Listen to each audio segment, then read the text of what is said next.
ma non pronta alla porta del cortil sei tu, veloresco con uomini devoti la vanne, e tu sei salva.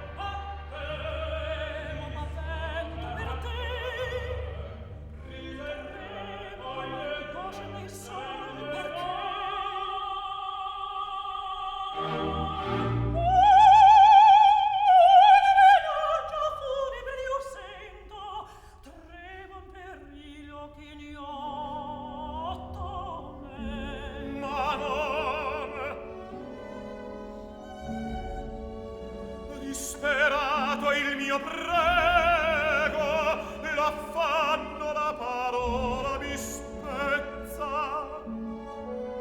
Vuoi che m'uccida qui? Ti scongiuro, ma no.